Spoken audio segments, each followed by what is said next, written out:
Before we get into this episode, there's something that might be of interest that I wanted to tell you about. Scene and Heard, who run this podcast, have been asked by Scotland Food and Drink to undertake a strategic review of the Scotland Food and Drink Excellence Awards. Now, these Excellence Awards have been going for almost 20 years and are a huge mainstay of the food and drink sector. But it's time to ensure that they're still relevant. So if you have ever been involved in the Scotland Food and Drink Excellence Awards, or even if you've ever had an opinion about them, we would love for you, please, to complete our survey. So if you go to the On Farm Twitter, which is at @on_farm UK, and click the link in the bio, there will be a tab in there that will take you to the survey, and it should only take you a very short while to complete, but we would be enormously grateful. Actually, I'll tell you where we can get out the window on the other side of the shed. Right. And still be in the sunshine.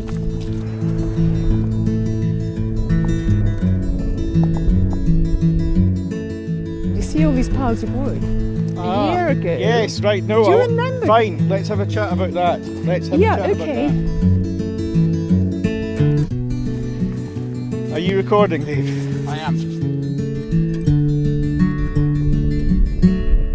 Hello, welcome to this episode of On Farm.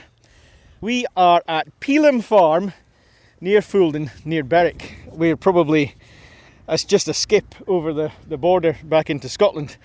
And we're with a great friend of mine. We're with Denise, and I'll get Denise to introduce herself more fully in a second or two. But we're standing here at Peelham and we're just having a look around, and we're standing beside a wind turbine. You can maybe hear it in the background. We're standing in a field with some piles of brash wood and logs, and we're here because we're here to talk about COP27. We're also going to look back a little bit on COP26. But just in my mind, as soon as I look round here and I see the wind turbine and I see the piles of wood, it reminds me that we're only, this episode will go live just about a week before the anniversary of Storm Arwen, and it really impacted heavily on this part of the world. There's some big beech trees, skeletons of big beech trees lying down there, big trees, and it just makes me think about that. And I suppose we've probably come to the right place to chat about climate change and the impacts. Denise. Absolutely. Well, I mean, thank you for coming, and it's great to see you, Monty, after all these years. We're all a bit greyer and more wrinkly, but anyway, better for it. I'm not going to say anything. I am not going to say anything. We're better for it. We're wiser, I think. We're wiser, right.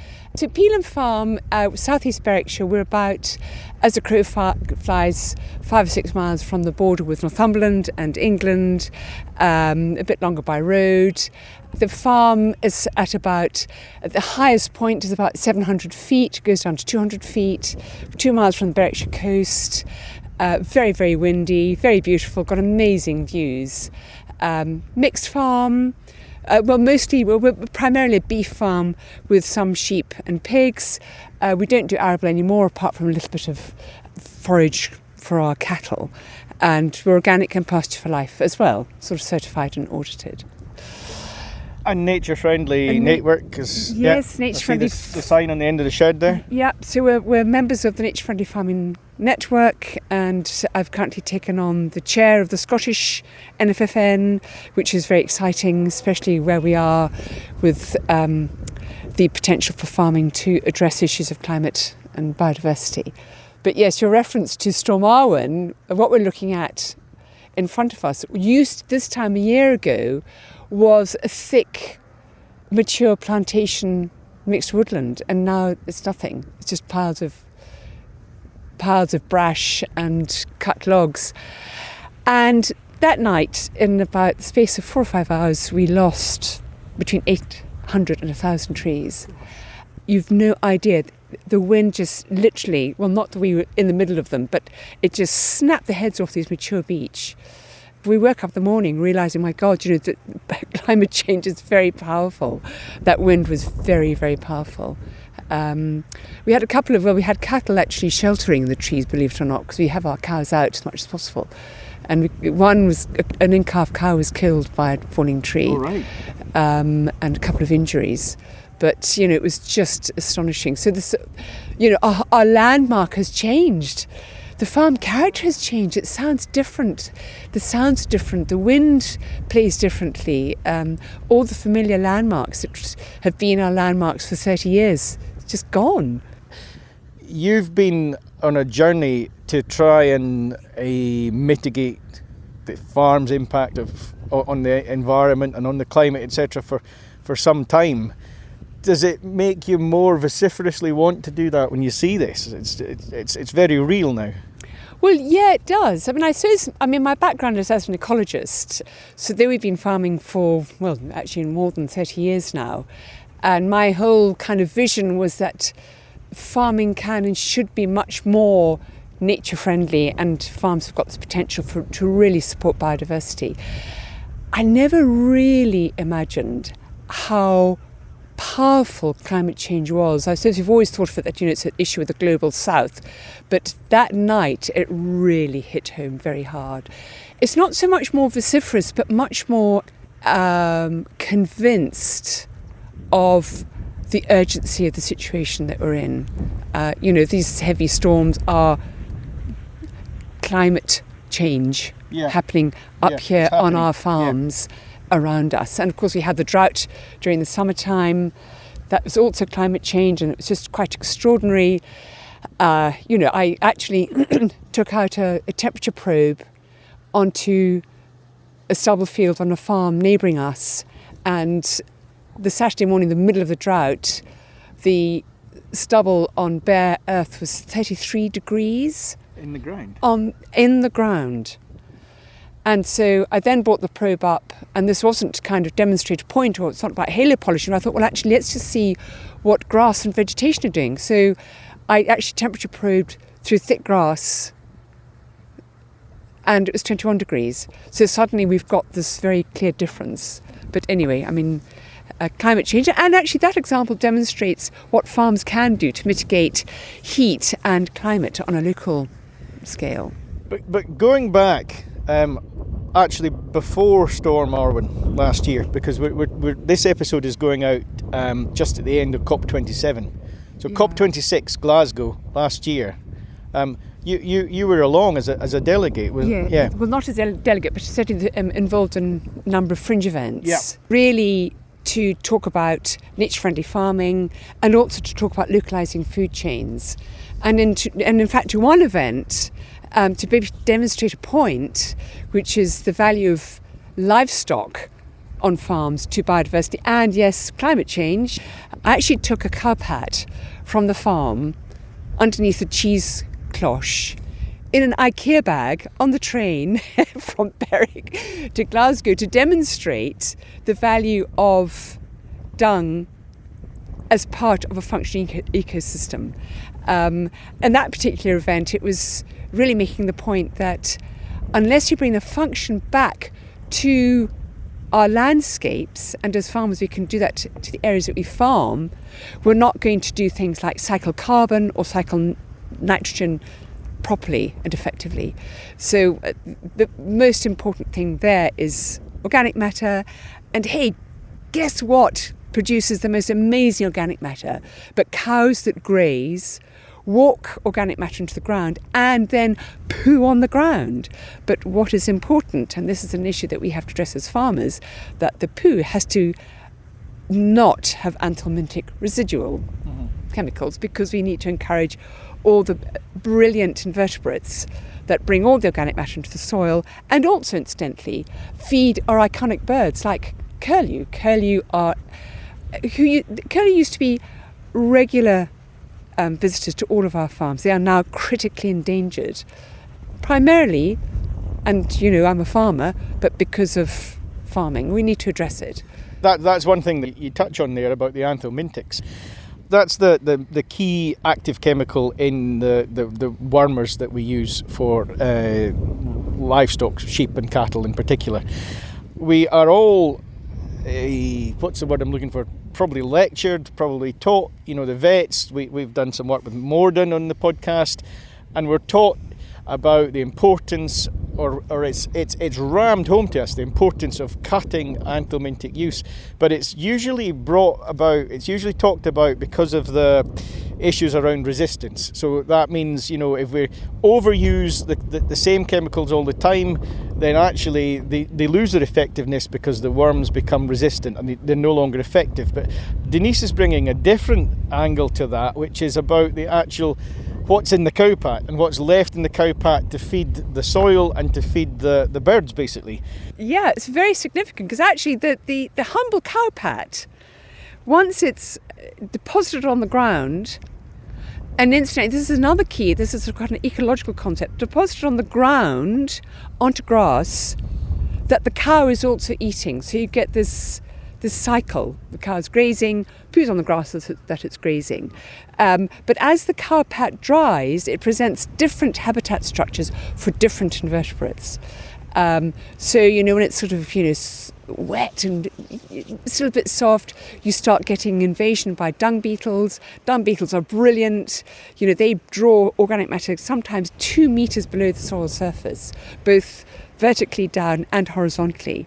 You then get other different suites, if you like, of invertebrates, which are through the life cycle, or through the length of the life of the dung pat, will be fed on by swallows. The invertebrates that actually feed on the dung will be fed on by curlews. In fact, we just heard one in the background just there, as they poke their wonderful beaks down through the dung and take up the earthworms and the beetles underneath the dung pats. But also really important for bats and a whole suite of birds. The horseshoe bat, for example, okay, we don't have them up here in Berwickshire, but they are a critically endangered red databook species. During their period of lactation, they depend on cockchafers, which depend on dung. So if they don't have those bugs to eat while they are lactating their young don't survive. So that's a wonderful example of the intricacies of evolution that we are rediscovering, or at least discovering for new. I'm really interested in this from we're talking about COP27 here. We're talking about the wider climate change debate. It's levelled at farmers all the time that livestock are a key driver of climate change. Well, globally, livestock are a key contributor to climate change, not least the deforestation of the Amazon for more grass, for more soya growing. The large-scale production, industrial factory production of livestock is a key factor in climate. And also there is a very big moral issue in that, animals are subjected to some absolutely appalling conditions when they're industrially produced. And we absolutely have got to address all of that. But where we are, here in the British Isles, where we actually have a very forgiving climate and forgiving soils, we can work with our livestock to actually counter issues of climate. So where I am personally is, and where we are on this farm, is we don't use agrochemicals, and that's a key issue. We don't buy in grain to feed our cattle, and that is another issue. So the productivity of this farm is dependent entirely on what this farm produces naturally, on, if you like, the free assets of sunshine and water and soil. So there is a very strongly positive impact on biodiversity. There is evidently, but we certainly as a business need to do more work on this positive impact for carbon as well. Just recently we learned that the world had passed a population of 8 billion people. Now, it's brilliant what you're doing, it's brilliant what we can do here in Scotland, in the British Isles, but we're never going to feed 8 billion people, are we? Well, yes, we are, and we can, for two reasons. First of all, the global food system has got to address waste. We are wasting too much. If we're wasting between 30 to 40% of the food that goes into our mouths, what's happening to it? Where's it going? If actually we were much more expedient about what we grew and how we ate it and processed it, then we will be feeding more.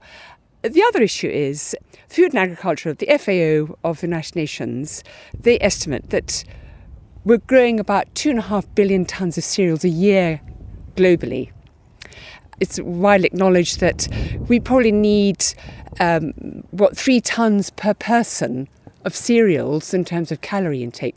Well, just a simple multiplication, that's 7.5 billion people fed on the cereals that we are already growing, and that's just cereals. So we're not including the pulses or the vegetables or the meat or dairy. So hey, presto, we're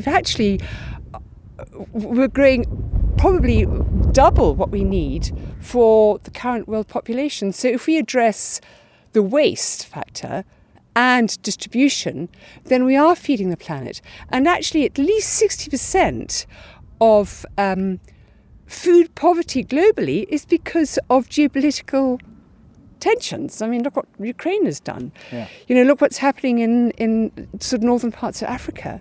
So we absolutely can and should feed our populations based on the natural assets of our farms and working with nature. And also, we do know that, if you look at global cereal yields, they've been flatlining for years. They continue to flatline. Why? Well, because we're degrading our soils.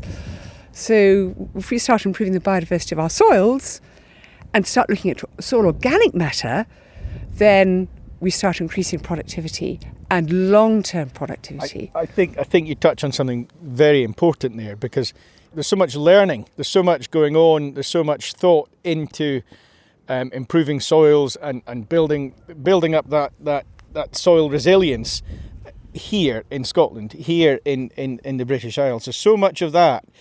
There's so much potential to help farmers globally with that. And at the moment, and this is just my sort of opinion as to the way I see it, but at the moment, most of the help, if you like, that's being directed at farmers in the less developed parts of the world is coming from agrochemical salesmen, as it were. Yeah. There's a lot of, well, here's the magic can, and it's almost like sort of 50 years ago here, where, here's the bag, here's the can, and this is the latest thing. We ought to be, maybe your nature-friendly farming network ought to be looking to elsewhere as well as helping in Scotland. Well, yeah, absolutely. I mean, I have to say that actually agronomists, a lot of farming in the UK is still agronomy dependent. Actually, that noise in the background is a low loader, a forwarder taking timber off. Do you see it's moving timber off the plantation? Yeah. Because of the storm damage, you felled all of that as well. Well, we had to, so they're moving it off. Yeah. But no, the agronomists are changing. We're speaking to agronomists who are changing their view on what they're advising. Obviously, agronomists employed by corporate agrochemical companies are, of course, pushing agrochemicals as much in the global south as up here in the north. They need to start thinking about different ways of doing things that actually, don't really need all these agrochemicals. One thing that's kind of quite an issue, quite close to my heart as well, is that, soil organic matter, if we're working with anything less than 4% soil organic matter, that is a degraded soil in the context of British farming, seriously degraded. And as soon as we start increasing soil organic matter, so a 1% increase improves the capacity of soil to absorb something like 20,000 gallons of water. And if we start conserving water in our soils, plants function better, biodiversity functions better, and also we're cooling the planet. So soil organic matter is absolutely key. And, I'm afraid what we do know is, soil organic matter depends on, sorry, that's a dog in the background. The soil organic matter depends on functioning soil ecosystem and biodiversity. As soon as we start applying agrochemicals, and glyphosate is one of them, I know that there are forms of tillage that depend on, no-till that depend on glyphosate, but let's find something else. As soon as you start putting glyphosate on, you actually suppress the activity of your microbia to function properly and to use organic matter properly. So, but science is discovering for new lots of amazing dynamics in ecosystems that farmers can use to gain more agency to make the kind of change that we need to see. You're excited by that. You're I'm still very excited You're still as excited by that as when we spoke about these things 10, 15 years ago. Yeah, well, it gives us as farmers huge opportunity. Farmers as a community, as a group, we've always been innovators. We've always innovated. Some of the most incredible engineering has come because of farming. I think our innovative spirit as a community has potentially been oppressed, suppressed, whatever, by subsidies. And in the past, you and I, Monty, we've had lots of discussions about the impact of subsidies on innovativeness, but also the dependence on agrochemicals. I mean, when farming went chemical and there was this dependency on this thing coming outside of the farm from some factory, and by the by, 50% of glyphosate is made in China, from China. Sorry, getting excited, knocking the microphone. That has suppressed innovation. But the discoveries that we're making now about working with nature give us the opportunities to really start innovating about how we farm. Listen, it is already happening. We've got some brilliant farmers, even here in Berwickshire, who are doing no-till farming and experimenting how they can still be productive without tillage. The Innovative Farmer of the Year, UK, Jake Freestone, he's doing some very exciting no-till experiments with companion cropping, cover cropping. So we are already moving in that direction. And it's because of science discovering for us ways of working with nature.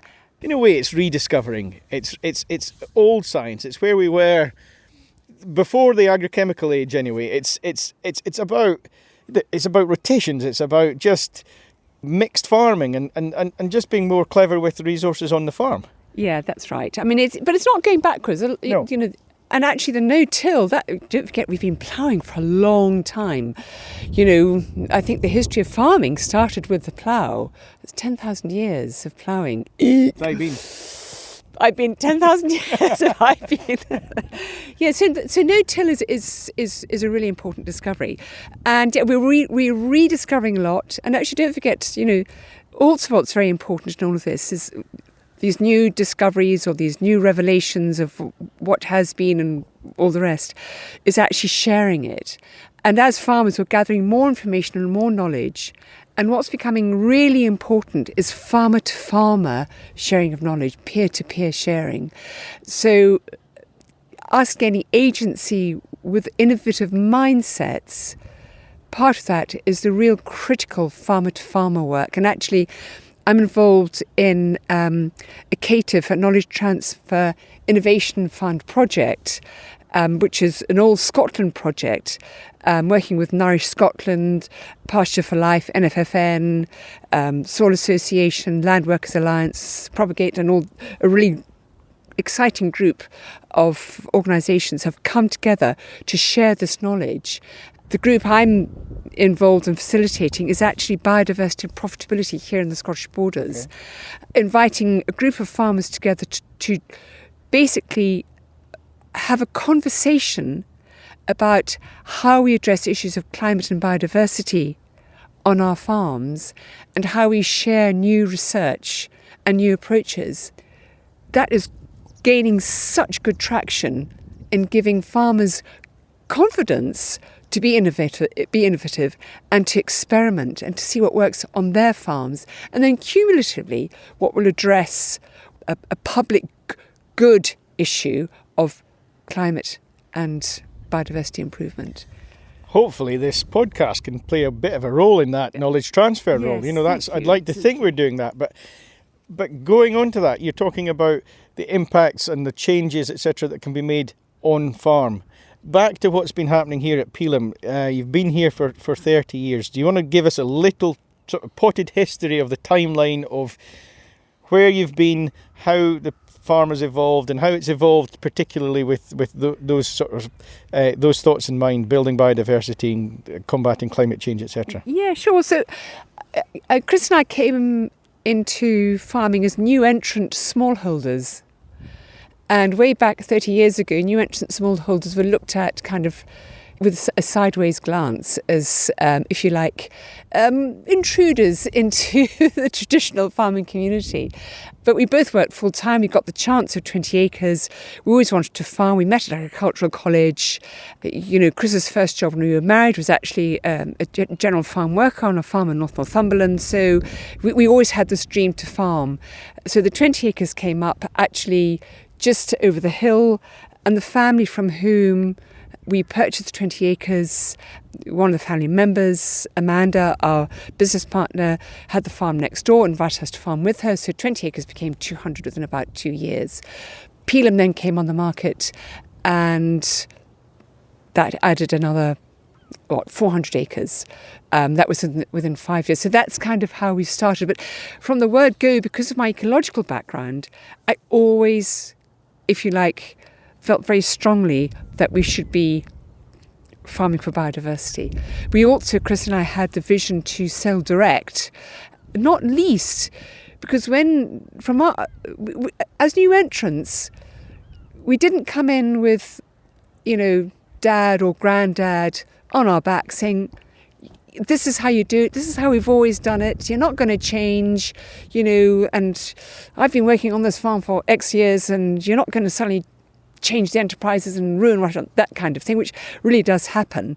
So we were able to come in with a fresh vision of selling direct, and we just felt that the community of which we were new members, I mentioned earlier on in this podcast about being suppressed by subsidies, and I think there was that kind of oppression, suppression of subsidies, farming for the brown envelope, etc. So we started selling direct, and then what happened? BSC happened, foot and mouth happened, and actually foot and mouth was very good because people realised the relationship between town and country and the contributor farmers too. It was very good from that point of view. It was very good, I know. No, it wasn't very good, it was, No, okay, thank you for qualifying that. Yeah, because actually we lost a whole crop of lambs to, what do they call it, the intervention thing, you know, contiguous cull or something like that. Yeah, so we could smell, from here on, Peelham, you know, that burning, the piles of burning carcasses. But farmers' markets really took off after foot and mouth, so we were able to sell more direct. And then we decided, for various reasons, because not least we went organic, which we always wanted to do. So we went organic, and which meant that we actually had to build an organic butchery. So we built an organic butchery on the farm in 2008. So procuring directly off the farm through a butchery to supply a local food network, and we became very involved, if you like, in the local food networks as well. How sort of key to, I guess, the business sustainability of the farm has selling direct been over the years? Well, it's improved farm turnover. Yeah. And I think, if I remember correctly, by about sort of 5 times since we first started, on a 680 acre farm as it was then. So it's improved farm turnover. It's given us a lot more resilience and a lot more control of our product. Just arriving in the yard, there's 6 or 8 cars. To me, that's inferring, and I don't know, should have done my homework on your website before I came along, but to me that's inferring employment and people here working. Yes, yeah, absolutely. So we've got, in the butchery, we've got 3, which we expanded last year actually, on the last round of the Food and Processing Marketing Grant. So we've got 3 full-time butchers, including an apprentice. We've got 2 people working in a support team with the butchers, packing, labelling. We've also added value to charcuterie, so I've developed a whole line of charcuterie. So we've got a charcuterie manager, who basically came in as a chef, but we've trained up, and she's been very open and innovative about our charcuterie, so we've added value to charcuterie. So yeah, we've got about 11 full-time equivalents on the farm. So when I asked you what difference it's made, you know, to my mind, that's amazing. It is. It's not, it's not just in terms of your sustainability or financial viability as the family farming here. That's amazing. There's people employed to a much greater degree than there would be if you had just said, right, we're going to keep some stock and arable and whatever. You've done that. That's an amazing achievement. Well, I suppose it is, because there was a time when it was just Chris and me and a part-time helper on the farm. So we were doing the feeding, all the tractor driving and all the rest. So from that point to where we are now, it's huge change. And also what's really nice is that they're all local and youngsters. We've done some on-farm in butchery training with Scottish meat training. So we've got a Scottish meat training person to come and mentor on farm, so we can actually have apprentices on the farm. That has a big change. And we're standing here in a farming corner. We don't talk about remoteness on this podcast anymore because we were pulled up by that, quite rightly, by a previous guest from the Western Isles, and he said, we're not remote. We've got our own network of people here. We're not remote. What am I remote from? So I'm not going to use the word remote, but I'm just going to say we're in a sort of farish flung farming corner of Berwickshire here, and there's not a great centre of population, but nor is it a great centre of industry, jobs. So to do that, I think, is a great achievement. To have 11 jobs here is brilliant. Well, you wouldn't expect it on a 680-acre farm. Farming wouldn't support that. No. So actually diversifying into direct selling and building our butchery has increased, and also going organic, incidentally, has increased the capacity of the farm to employ people.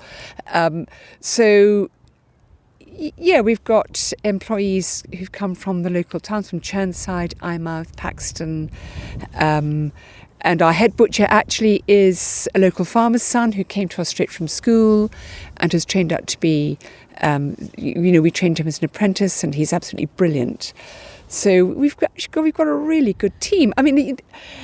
Employing people presents us challenges, and I'm not saying it's been easy. It hasn't. It's been extremely difficult. My background is in science, not in human resources. So I've had to learn on the foot, and I've made some horrendous mistakes. But occasionally I get it right. Are we allowed? I wonder if it's appropriate here to give a wee plug for our sponsors in this episode, Gillespie McAndrew, because I'm guessing, just as a growing business, advice from experts like that has been invaluable. It has. They are solicitors, actually. Yeah, that's why. Yeah, I'm teeing that one up. Producer Dave, I don't know if he likes me teeing up but give the sponsors some credit. They're not just sponsoring here for this episode, but they've actually been invaluable to your business. Yes, they have. Yeah. And actually,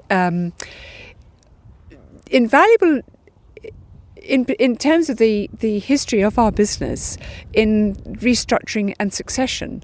So my son Angus came back onto the farm in 2015, having done his stint abroad as a fishing guide in New Zealand and Russia. And he came into the business as a manager and then into the business as a partner. But obviously, because of every farm's involvement with their bank, succession actually had to involve a complete restructuring and repositioning of the farm asset with the bank, and the solicitors gave us the advice that we needed, and actually excellent. So we've gone through the succession, but we could never have done it without the kind of expert legal advice of a firm like Gillespie McAndrew. Sorry, they might appreciate this, because normally they just get a credit at the beginning and an end as sponsor. But that was lovely to hear a bit of that. I'm just going back though. We were talking about employment. We're talking about bringing people on. It's interesting because we're talking also about how we can improve biodiversity. We can improve soils. We can be more resilient to climate change. In fact, we can possibly mitigate the impacts of climate change. Even doing all that, we can still meet this challenge of feeding 8 billion people. I like the fact that this farm is feeding people, employing people. It's like, it's just an all-round win for the local community. Absolutely, and it's scalable, it's doable. It's not just because we're unique, we're not. We're pretty bog standard Scottish Borders farm. We've just developed, if you like, the assets that this farm and this location have presented us. But I have to say, we could never have got to where we are without support, government support. So the building of the butchery was, God bless Europe, EU funded, but obviously Scottish Government match funded, and we had to put 40%, it was 40% grant, so we had to fund the 60%. But also all the habitat improvements, all the infrastructure, we've replanted, when we came to the farm there were no fences or hedgerows, we had to do all of that, and that's why it's taken so long. We could never ever have done it without government support. And I think I made a mention earlier on about the issues of climate and biodiversity. They are public goods. So there's a growing expectation that farming can deliver on what they call ecosystem services. Well, we can deliver, but we need the support. Yep. We need government support to help us. So we need government support, for example, in terms of the food network. I mean, there's a real push to the Good Food Nation Act for the strengthening of locally resilient food networks. Well, we can't do it unless we have local abattoirs, unless we have local bottling plants, unless we have local bean dehusking plants. So in order to enable farming to deliver what actually is a public good, it's a public good, we need government support. Denise, you just reminded me of something on a policy chat, if you want to call it that. I think the last time that we would have spoken on any sort of policy issue way back when would have been on local abattoirs, and the situation, if anything, has just got worse. Oh, it has got worse. It's awful. And, we're seeing abattoirs closing, and, it means that there's no prospect whatsoever of local farms trying to develop a local food network.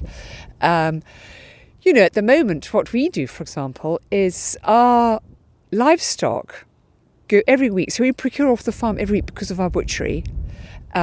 We share a lorry with a couple of other farms, and also the lorry picks up from St Boswell's Mart to go down to Durham, to Jewitts and Spennymoor. A farm trying to start what we've spent 30 years developing could never ever do what we're doing now, because there isn't a local abattoir, because actually, we're kind of embedded into a system that's working for us, but to actually develop it from new would be next to impossible. Well, just to fill listeners in on that, so about, 2007, 8, 9, something like that, I was trying to get off the ground directly selling some lambs, hence discussions with Denise about abattoirs, etc. And at that time, the abattoir in Galashiels, which is relatively local to me, was still functioning, and I was able to take lambs there, and it was brilliant because I dropped them off there. The next I saw them, they were nicely butchered in the local butchers, ready to pick up the box and deliver to a customer. Couldn't have been simpler, and a great way to add value to my produce, and a great way to try and grow my business as it was in its infancy at the time. And about a year, 2 years down the line, the Gala abattoir closed. I tried to, if you like, access abattoir services elsewhere, and it just wasn't viable on the scale I was working on. And it hit home what you said there, because I gave up. I couldn't then sell direct, so my business, as it were, became much less viable. I had to just go back to being take the lambs to market type job. And I think a lot of people have been suppressed like that because there isn't a local chain. It's all very well going into the local pub and it's beef from wherever on the menu, lamb from wherever on the menu. But that animal, that what's on your plate, has had to go for miles to be sourced in abattoir, to then come back to be butchered, to then end up on the plate. It's so sad, that. Yeah, it's so sad. It's incapacitating. If as an industry and as individual businesses within an industry, i.e. the farming industry, we are expected to improve our capacity to deliver, we simply can't. We've got this really stretched, broken infrastructure. So we absolutely have got to get local abattoirs and local food infrastructure to improve capacity. But coming back to the main purpose of this pod, that's just about food miles. And the food miles, is climate change. Food miles is carbon. Food miles is diesel. Food miles is, it's just not sustainable. And if we're going to be sustainable, if we're going to be improving the soils and improving the biodiversity and improving our resilience to climate change, etc., we also have to look at what we can access locally and where why are we putting things on a truck to go for miles when we don't need to? Absolutely. It is about localising our food system, and all the government policies are, and it goes for all the devolved nations, are about localising food so that farming can actually have capacity to address these issues. And you're absolutely spot on. I mean, it's absolutely crazy trying to work on the scale and the very disintegrated sort of food networks that currently exist, which are, dominated by the huge players, which are huge contributors to climate change. So, I mean, it's a win-win, but we definitely have got to get policy support and funding support to make it happen. There's only so much we can do on farms. Absolutely. We need the upchain support. We need the upchain services to be there, and then suddenly, what you were saying about the sustainability of your produce, your beef from this farm, and the low carbon footprint and the impacts of the cow pats, that story could be tenfold increased if the produce was able to be more localised. Yeah, absolutely. And it's incredibly optimistic, and there are huge benefits, and there's just unleashing the capacity for local businesses and farmers to be innovative depends on actually having the infrastructure there. And actually, I can just also make a wee point that the system that we've got here, which again is so doable and scalable, we are achieving 500 kilos with our beef within 16 months on grass only. So this system is productive. And what's so great is that we know our carcasses because they come into our butchery and we can see them. And incidentally, we've increased the capacity of our butchery to cope with what we're putting through it. But there needs to be more like us. This isn't about competition. I would welcome more facilities doing what we do. And that brings in the whole issue of collaboration, cooperation, collaboration between industry and policymakers to make this work is absolutely key to getting where we need to get. And as the On Farm podcast, we totally, we buy into all that. We talk collaboration. We do work with SAOS. We talk about these things all the time, and we're hopefully, again, this pod is a driver of that, because people listening begin to explore the ideas. I just wonder though if ultimately it comes down to what the consumer is A, prepared, and B, can afford to pay. Because it's all very well talking government support, but government support is getting pulled in every direction at the moment. And at the end of the day, unless we can take a fair pound and a profitable pound from the consumer, it doesn't matter how much government support there is. Yeah, I mean that's a fair point. And we are all of us dictated to an extent by the market. But it's a wee bit of a catch-22.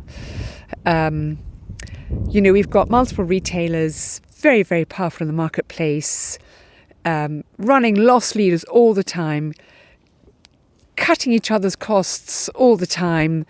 So it's the most ridiculously damaging game between the retailers. But, what we're finding is farmers' markets are strong. People are coming to us and buying from us. And it's not just, the white-collar academic, high earner. It's right across the board. So we're getting people who are just buying, the only meat they eat in the month will be from us or from other similar suppliers. Yeah. So they're, this whole thing of, eat less but better, we're for that. Eat less, waste less, even if it's eating less meat, but eat better. And we are definitely, if you like, supplying that desire in the market, which actually, the supermarkets just aren't. But you kind of get a sense that maybe they're coming round to this way of thinking. which can only be a good thing. I think the egg job might have to push them into thinking about a bit more about what they pay and how they work with the suppliers. I think it's probably beyond our chat today, but the egg suppliers, egg producers, egg farmers, we should say, are being absolutely ripped off by supermarkets who are just using every excuse under the sun to not pay them what they need. It's disgraceful. It is just so disgraceful. I mean, there should be some kind of, legal constraint to stop that happening, because it's, not only is it destroying businesses, it's not giving the consumer what they want. No. And, for supermarkets to say, oh, this is what the customer wants, it's a load of rubbish. Interestingly, that's what I'm driving at. You're saying, supermarkets coming around to this way of thinking, but eggs are actually quite a good example of that, because supermarkets have driven, the nicely displayed free range and the barn eggs and whatever with a bit more pizzazz on their shelves to market those ranges, and they've told, by doing so, they've pretty much told consumers that that's the choice they should make. And then suddenly, when it all goes a bit wrong and is going to cost the supermarket too much money to buy those or any eggs, they're importing them from Italy and putting them on the shelf. Well, I suppose at the end of the day, it tells the lie, doesn't it? That actually it's all about, bottom line. And it's got nothing to do with the consumer. It's actually got a lot more to do with their shareholders. All of that needs to be re-looked at. But going back to COP27 and where we are now, and climate and biodiversity, actually the whole thing about climate, it is the ultimate leveller. We're all in the same boat, even, supermarket CEOs. Yeah, we're all on the same planet. We're all on the same planet. Yeah. Climate change is telling all of us, actually, we're all very, very vulnerable. Even, the CEO of any of the big multiples. And we all have got to buckle down and make it work, because it's, CEOs of supermarkets will have children and grandchildren, like I have children and grandchildren, and we kind of all want to survive comfortably, and we can. The capacity to survive on this planet, crying out loud, we've been doing it for thousands of years. Let's carry on doing it for thousands of years.